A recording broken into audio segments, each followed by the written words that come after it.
hear me saying? What I've been waiting to hear and wanting to hear and thinking to myself, but not believing, really.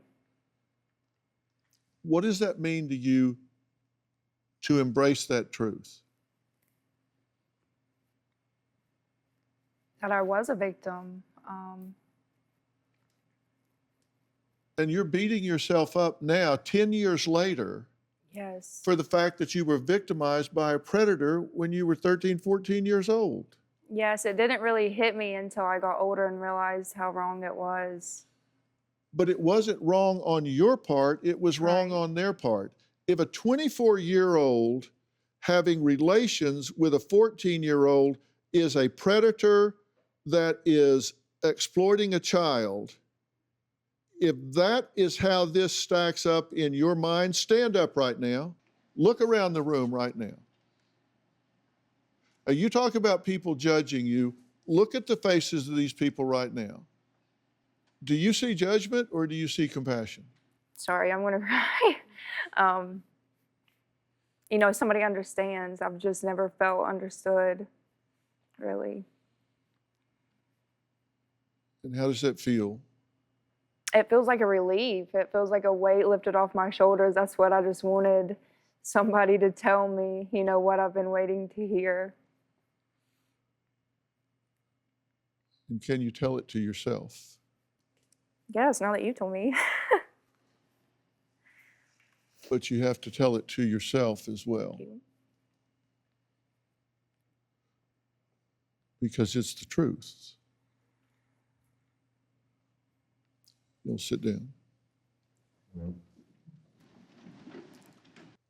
I know there are those of you here that get it, that you've been in this situation. Is there anybody here that wants to say anything to Gracelyn? Thank you, Dr. Phil. My name's Sandra. I'm a teacher. I'm a mom of a 30-year-old daughter, and I just wanted to say I hope you really take in your heart all of us standing up for you.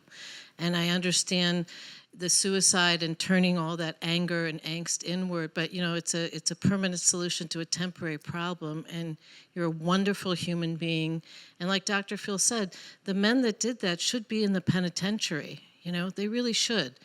You're lovely, you did nothing wrong, you were lonely and you made a choice. And today you could change that because we're all right there for you.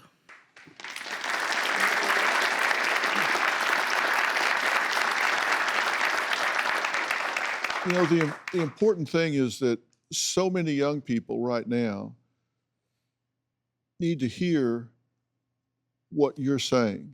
Only by coming here today and giving your feelings a voice, only by, you could have stayed home and said, oh man, last thing I want to do is go out in public and talk about this. But something inside you said, no, I'm not going to hang my head in shame. I'm so sick of it. I'm going to go do this. I'm going to go and reach out for help. And I'm going to keep trying. I'm going to keep fighting. I'm going to try to get a foothold and get a start. And you can't do that if you don't give your feelings a voice and reach out. And you've done that. And I can't tell you, number one, how proud I am of you for doing that. And number two, how many people, there are millions of people watching this right now. I can't tell you how many young women, young girls are watching this right now saying, wow, Yes. You're using your life right now. And there are those that are saying, I can't deal with this alone. I need to reach out. I need to talk to somebody. I need to give this a voice because maybe there's something for me to grab onto.